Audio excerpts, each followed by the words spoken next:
हरे भरे जंगल के बीचों बीच एक विशाल हाथी रहता था। उसका नाम था गजेंद्र। गजेंद्र शरीर से बहुत शक्तिशाली था, लेकिन उसकी एक आदत ने उसे जंगल का सबसे आलसी जीव बना दिया था। वह हमेशा किसी पेड़ की छाया में बैठा रहता, घंटों तक झपकी लेता और सोचता, इतना बड़ा और ताकतवर शरीर किस लिए मिला है? काम करने के लिए नहीं, आराम करने के लिए। गजेंद्र दिन भर बस आराम करता। जब भूख लगती तो पास की नदी में उतरकर कुछ घास या कमल के पत्ते खा लेता। बाकी समय वह अपनी ताकत और आकार पर घमंड करता। धीरे धीरे उसकी यह आदत उसे कमजोर करने लगी। शरीर तो बड़ा था, मगर ताकत घटने लगी। दौड़ने की फुर्ती खत्म हो गई। जब भी उसे कोई काम करना पड़ता, वह जल्दी थक जाता।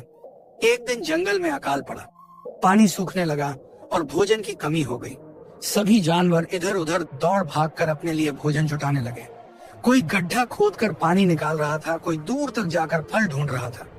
लेकिन गजेंद्र वह बस एक पेड़ के नीचे बैठा सोच रहा था, जब समय आएगा मुझे तो खाना मिल ही जाएगा।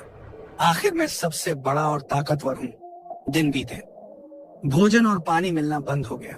गजेंद्र ने कोशिश की, लेकिन उसके शरीर में आलस और कमजोरी इतनी बढ़ चुकी थी कि वह दूर तक चल ही नहीं पाया। पैर भारी लगते सांस फूल जाती। एक रात वह बहुत भूखा था। पेट में दर्द से कराहते हुए बोला, काश मैंने समय रहते मेहनत करना सीखा होता। काश मैं भी उन छोटे जानवरों की तरह काम में व्यस्त रहता। तभी पास से एक चींटी गुजर रही थी।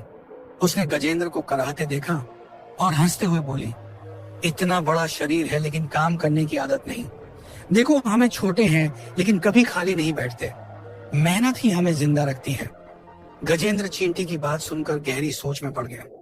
अगली सुबह गजेंद्र ने निश्चय किया, अब वह कभी खाली नहीं बैठेगा। वह जंगल के और हाथियों के साथ पानी की खोज में निकल पड़ा।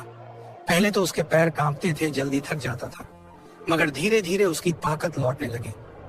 वह पेड़ गिराकर छोटे जानवरों के लिए फल गिराता, गड्ढा खोदकर सबके लिए पानी निकालता। उसकी मेहनत देखकर बाकी जानवर भी प्रेरित हुए। जंगल में एक बार फिर सहयोग और मेहनत से जीवन लौट आया। कुछ समय बाद गजेंद्र समझ गया कि खाली बैठने से ताकत भी घटती है और जीवन भी कठिन हो जाता है। जो हमेशा व्यस्त रहता है वही सबसे मजबूत और सफल होता है। उस दिन से उसने कभी आलस नहीं किया। चाहे कितनी भी गर्मी हो, बरसात हो या ठंड, गजेंद्र हमेशा किसी न किसी काम में जुटा रहता और जंगल के सारे जानवर उसे सम्मान से देखते थे। इस कहानी से हमें यहाँ सीख मिलती है कि जीवन में कभी खाली मत बैठो। आलस इंसान को कमजोर बना देता है और समय आने पर वह मुश्किलों का सामना नहीं कर पाता। मेहनत और सक्रियता ही असली ताकत है। जो हमेशा काम में लगे रहते हैं वही कठिन हालात में भी सफल होते हैं और सबका सम्मान पाते हैं। अगर ये कहानी आपको पसंद आई है तो इसे लाइक करें, शेयर करें और चैनल को सब्सक्राइब करना ना भूलें। मिलते हैं नई वीडियो में। धन्यवाद।